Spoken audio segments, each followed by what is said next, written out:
dinhi sa dapit sa bihid. Amo mga pagdasig no ni kapunon luyo ani nga panademya. Palayon kami nga magdasig kaninyo pinagi sa pulong sa Dios nga kini atong kinabuhi bisan pa taliwala nini nga tanan.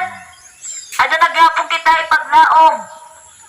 Kay ang Dios wala gayud siya nagapasagad sa matag usa ka nato. Gali hangtod karon padayon siyang nagahulat diha kanimo nga imo gayong masabtan ang iyang dako nga gugma diha sa imong kinabuhi. Kay kini imong kinabuhi pililon kayo diha sa iyang atubangan.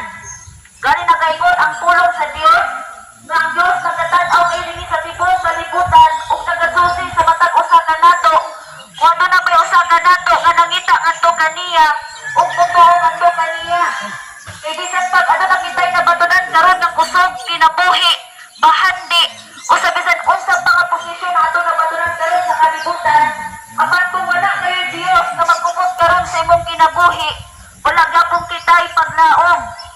Kay ang tanan gayon nga nahitabo karon gitakda na gyud kining daan sa Dios gali na isulat kini sa Biblia o kita karon nga padayon yatagan pa sa Ginoo kay gayonan naghulat gayon siya kanimo tungod kay gitawag ka sa Dios nga buduol ug mosakpit ngadto kaniya kay gawas lamang gayon sa Ginoo wala gayon kita'y paglaom kini nga kinabuhi.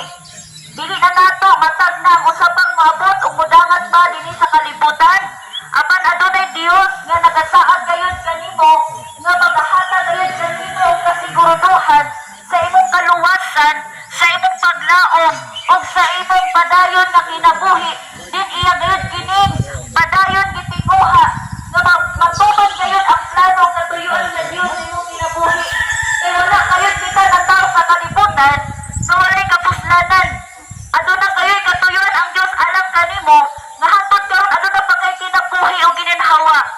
Kay ang Diyos gayon ang nagmugna kanimo ug siya gayon adunay plano katuyuan sa imong kinabuhi. Ug mao gayon kini ang imong paglaom unya kung masabtan nimo ang tibuok sa Diyos sa imong kinabuhi. Pipila na mga katuigan ang minglabay. Ana kanimo ang pagpili niya kay gayunan. Mao na kini ang panahon kita mudawa gayon sa Dios. Natuo ug mosakpit ngadto kaniya kay wala kita masayod unsa pay mudakat dinhi sa kalibutan. Mao ning kapunon mga kaigsuonan ang mga pagdasig kaninyo nang iyong kinabuhi bililon gayon atubangan sa Dios. Bilibot mo ka gayon sa Dios. Nakita gayon ang Dios kanimo. Nasayod gayon Dios ang Dios sa tanan nimong mga ginahanglan, sa tanan nimong mga pangandoy, sa tanan nimong ginahuna ug sa tanan nga nakaroon sa imong kasing-kasing. Ang imo lang po masanong ka sa pagtawag karon sa Dios sa imong kinabuhi. Gali ang Dios nagaingon sa mga pulong nga karon lamang ang asaw sa kaluwasan. Karon lamang ang kitasagtang mga dungog pa sa iyang mga pulong. Karon lamang ang sabtang ang Dios naghatag pa og dugang nga kahigayonan nga kita mahimong makabasa pa sa iyang mga pulong. Karon lamang ang kahigayonan nga mayong update pa ang kahigayonan nga dunay magwali sa pulong sa Dios diha kanimo. Kay mabut-on niyang kapanahunan bisan ang pulong sa Dios ginabawal na imong madungog karon. Mao nga ayo sip yata ang kahigayonan. Kay karon lamang ang kahigayonan giabrihan sa Dios alang kanimo. Ang amoy paabot kaninyo higalaw igsuon ang pinakaimo importante gayon nga imong mabatunan karon. Nga do nagigay tinuod nga relasyon diha sa Dios. Kay wala na gyud tay paglaon nga kalibutan. Gawas kung ang Dios maluoy kanimo ug mahigugma kanimo ug magubot karon sa imong kinabuhi. Gani wala niya sibyata ang iyang bahin. Gipagabatyan kita ni Ginoong Hesus sa krus sa Kalbaryo. Aron nga sigsagkit sa katungtong gidawat kay siya sa iyang kinabuhi. Dili na unyang kita mag-adto sa silot nga walay katapusan o bisan pa ang kapungod sa Dios nga ibubo niya sinapos nga mga katapusan na nga kalibutan. Apan kung ikaw karon nakapaniguro karon sa imong kinabuhi nga mituo ka sa anak sa Dios nga mao si Ginoong Hesus. Gidawat nila nimo diya sa imong kinabuhi kasi kasi si Ginoong Hesus na nagasadir ang Dios nga pagaluwasan kaniya bisan pa sa tumoy nga kalibutan mudangan man ang mga trahedya ug katalagman adunay Hesus nga atay kayo nga muluwas kanimo. Apan ana gayon kanimo ang pagpili. Muli gahapon ang gipili ka gitawag sa Dios. Ingon siya sa libro sa gipadayag nagapanuktok siya sa atong matag usa nga kasing-kasing kung ato kuning pag-aablihan mosulod siya ug kildero din sa kalibutan. Kay bisan pag ang tanan na batunan ato karon, siguro na atay gipasigarbo, na atay gilauman, na atay nakita karon nga atong nabatunan.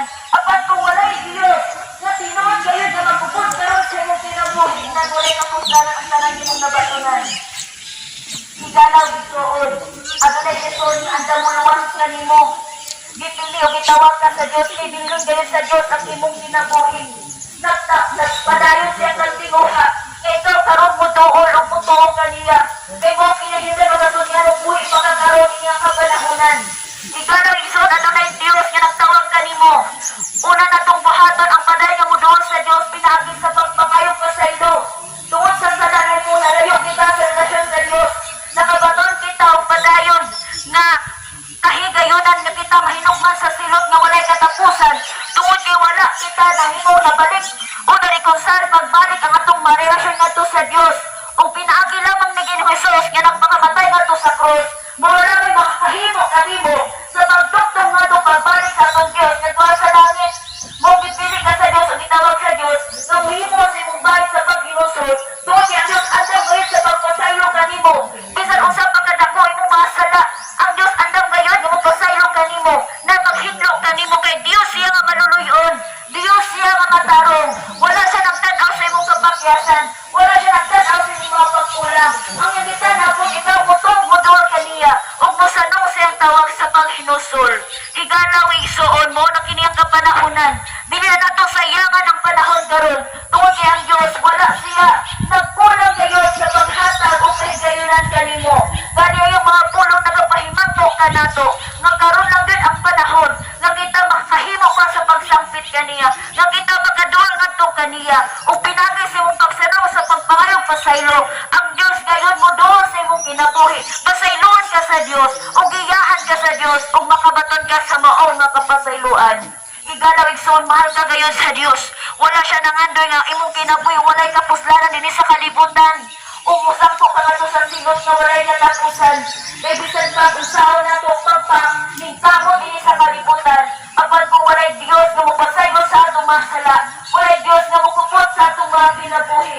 Wala kayo kita'y paglaom.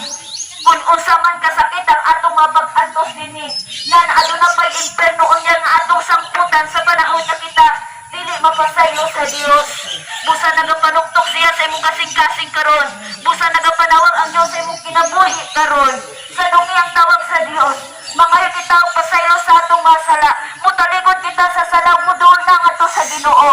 Ug giyahan ta sa Ginoo sa pagkinabuhi nga ngayon diha sa nga tubangan. Igalaw igsoon mo kini ang buot sa Dios ni pabot kanimo. Gusto ang Dios nga ikaw gayon mag-aabri sa imong kasing-kasing aron makaposesyon siya diha sa imong kinabuhi. Gitawag usab kita sa Dios nga mga lagad kaniya. Kinungdan ang rason nga hatod karon aduna pa kay kusog, aduna pa kay gininhawa, aduna pa kay kinabuhi tungod kay ang Dios naghalad kanimo nga siya usab imong hatagan og panahon nga imo siyang alagaran.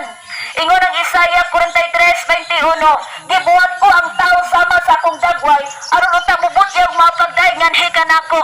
Mo kini ang purpose sa Dios ganung buhi pagka kay ang Dios nagulat kanimo nga imo siyang simbahon, imo siyang alagaran. Kung aduna ka may Biblia diha sa imong panimalay, higalaw ison ayaw kini sirat hatagi kanig panahon nga imong masabtan gayud ang kabubuton sa Dios. Kaya gyud ang Matthew 7:21, dili ang tanan nga tawag kanako Ginoo makasulod sa langit. Kadto lamang nagatuman sa kabubuton sa akong amahan. Ug karon sa nato mahibaw-an ang kabubuton sa Dios. Kung wala gani kitay panahon sa iyang mga pulong, kung wala kitay panahon sa pagbasa sa Biblia, kung wala na natong gitugutan nga ablihan ang atong kasing-kasing sa iyang mga mensahe. Igalaw igsuon, dili tanan gayud nga magasapit sa Dios makabaton sa mong kaluwasan.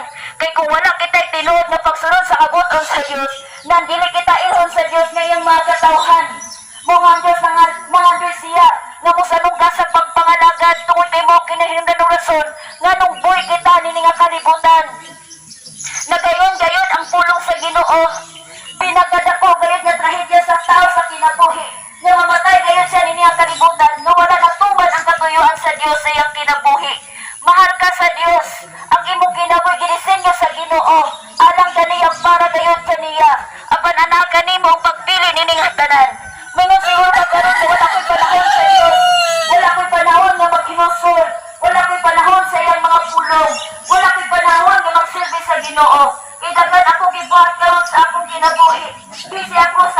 trabaho. Busy ako sa akong negosyo. Busy ako sa pagpagita o dahil din sa kalibutan. Ngunit ito ang matawag sa Diyos ang maong kamatayon. Ang kamatayon na gayon ang Hebreano 9:27, mamatay sa magkausang tangapadungan niya na siya pagahukman. Ingon ang unang Korinto 5, ang tanatang binuhatan diri sa kalibutan, maayo man og dautan, iya gayon kining pagahukman. Ano na'y hukom unya nga mudangat ka nato, sa panang ngabot ka nato ang tawag sa kamatayon. Sinugdumita nga kamatayon, wala kayo dipili, bisan pobre, bisan dato, bisan bata, bisan tigulang, bisan niwang, bisan tambok, mabot gayon ang kamatayon sa tao. Ang problema na kung mamatay kita, nga wala kita na himong andam sa pag-atubang sa Dios. Kay hukman gayon sa Dios ang tanatang binuhatan. Kung nagasaad gayon siya, si bisin kinsa katong nagkinabuhi, nga dunay tinuod nga nagkinabuhi.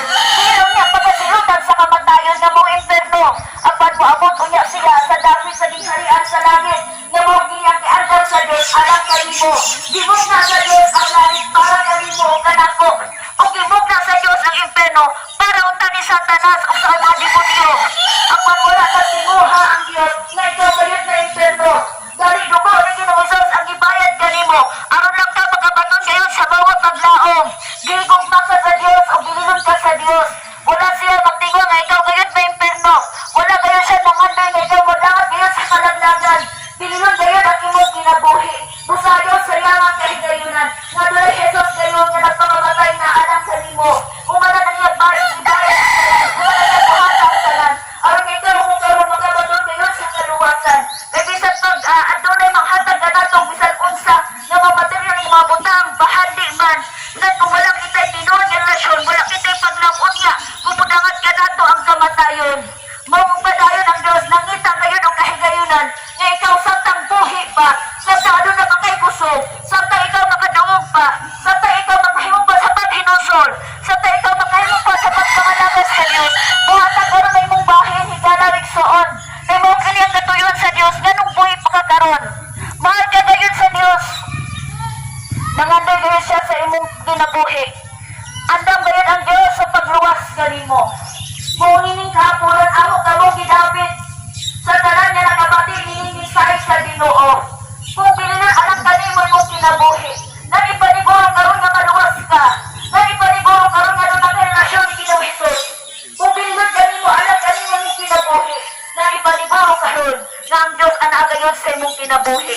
Kay bisan pang moabot ka nato ang kamatayon, adunay Hesus andam kay buluwas kanimo.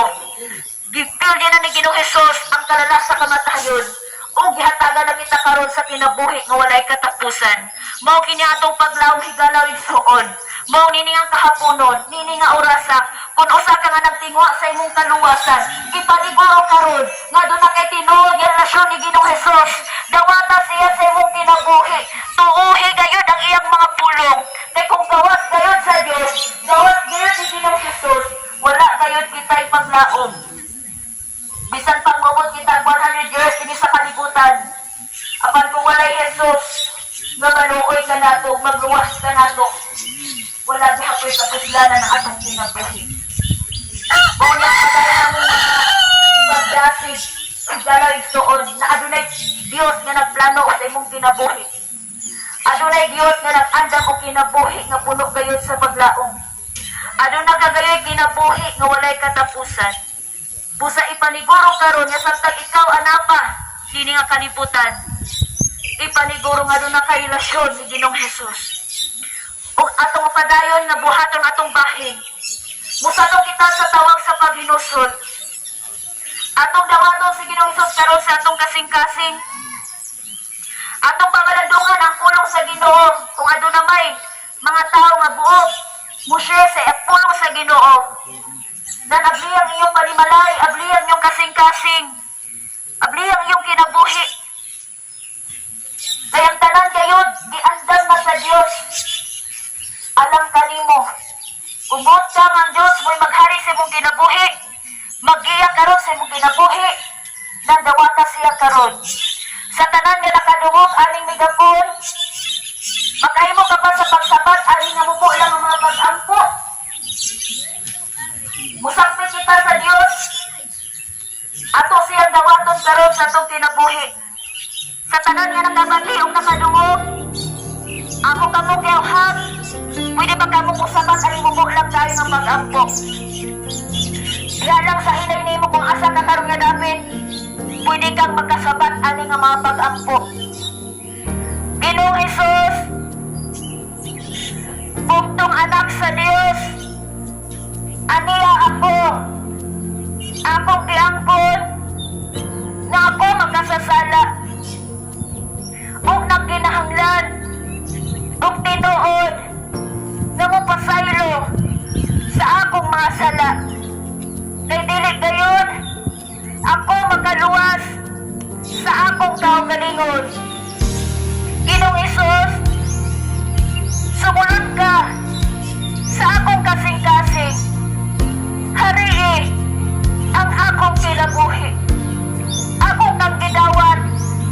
Ingon nga manluluwas. Ingon nga Dios. Ingon nga hari sa akong kinabuhi. Isulat ang akong